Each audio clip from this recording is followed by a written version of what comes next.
Well, hello! Today we're going to be looking at cold process soap making. Gone bananas. Let's have a look at this. Hello, I am Sarah Janes from Soap School. If we've not met before, it's great to see you here. All of us at some point or another end up with a banana that is going a little bit past its best. And today we're going to use this to make a beautiful soap. The first thing I need to do is to make my lye solution, and it's going to be a little bit different because we're using fruit, and anytime that we use fruit I need to deduct some of my water content. So I'm going to be using less water. I'm using 100 grams actually of water, and I'm using ice just to speed it up, but you can just use water for this. And then to that I'm going to add my lye. And I need 69 grams of my sodium hydroxide. So just give it a really quick mix, make sure that everything is fully dissolved, and then we can set this to one side and start preparing our banana. Now I need 50 grams of banana. This banana is very, very ripe, and that means it's going to be absolutely full of beautiful natural sugars. And those sugars are going to be beautiful in our soap as well. And this is one fruit that I really don't like going over on. 50 is the maximum that I ever use when I'm using banana or plantains for that matter. So I have my oils already warmed up, and I'll put the recipe for those into the description for you. But the first thing I need to do is to really puree my banana very, very finely. So to do that, I'm going to add a little bit of my oil into a separate jug, and we're going to start pureeing the banana down. And this is probably one of the most important elements because we really, really need to puree this super, super finely.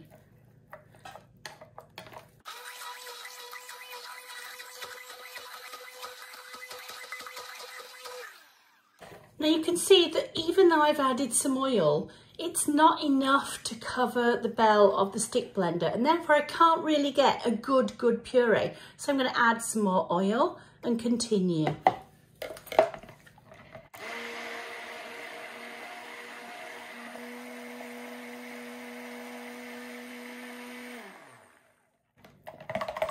Now this is literally pureed down to a liquid now.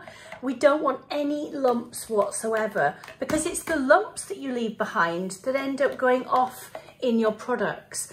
If you make this and you puree this fully, it will not go off. I'm going to add in the rest of my oils now, and we'll carry on stick blending everything together.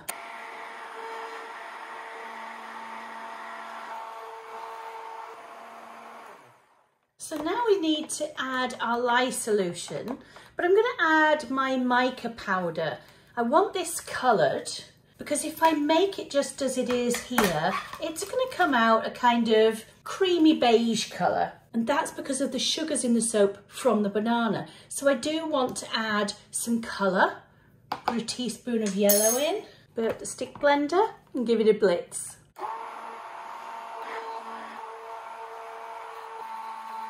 Now, I'm not going to add a fragrance oil into mine, but if you wanted it to smell like bananas, of course you absolutely could. Or you could use essential oils too. I'm going to add my lye solution. So now, the banana, the 50 grams of banana makes up for the water which we reduced at the beginning. So now we've got all of our fluids in there, and we can just take this to a nice trace. Can you see how the colour is changing already? And that's because of those beautiful sugars in our soap that are coming from that gorgeous banana. Because banana's got lots of antioxidants in it, it's loaded with potassium. Look how beautiful and creamy and smooth that soap is. Just lovely.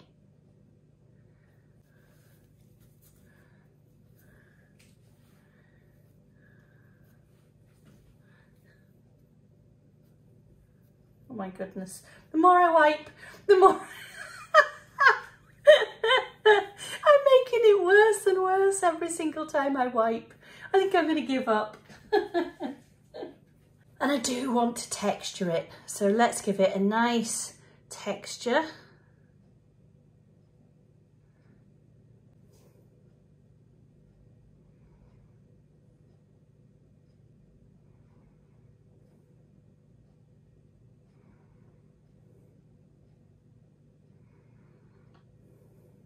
And there we go. I'm going to cover this up and leave it for 24 hours, and then we'll come back and see how beautiful it is inside. And I'll show you what the lather is like on this particular recipe. And it's done. I absolutely love making cold process soap. And our beautiful banana soap is ready for cutting. Let's cut this bad boy.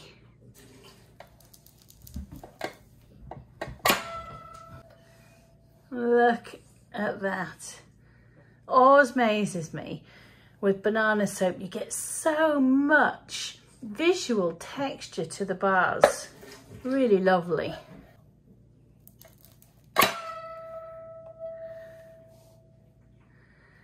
Now, of course, that yellow colour has been complemented by using a cosmetic colorant, because you just don't get the yellow colour coming through even though we're using banana.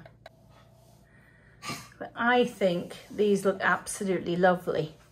I'll do a lather test and show you how gorgeous the lather is on this particular bar.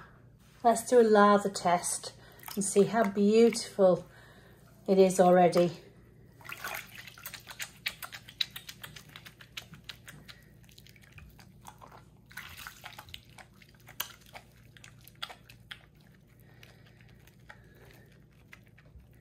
You can see how many bubbles there are, and those are actually intensified because of the natural sugars in the soap. But let's lather it up, and there's absolutely lashings of creamy bubbly lather. That is a lovely, lovely feel to it. It's got almost a silky texture to it, probably because those sugars have esterified. Really, really lovely soap. If you haven't made a banana soap before, I'd honestly, definitely give it a try. Just remember, you really do need to make sure that it is completely pureed. Now, if you did like this soap, I'm going to leave another video up for you next, where I'm making a beautiful plantain soap. I can't wait to see you with me in another video really, really soon. Bye-bye for now.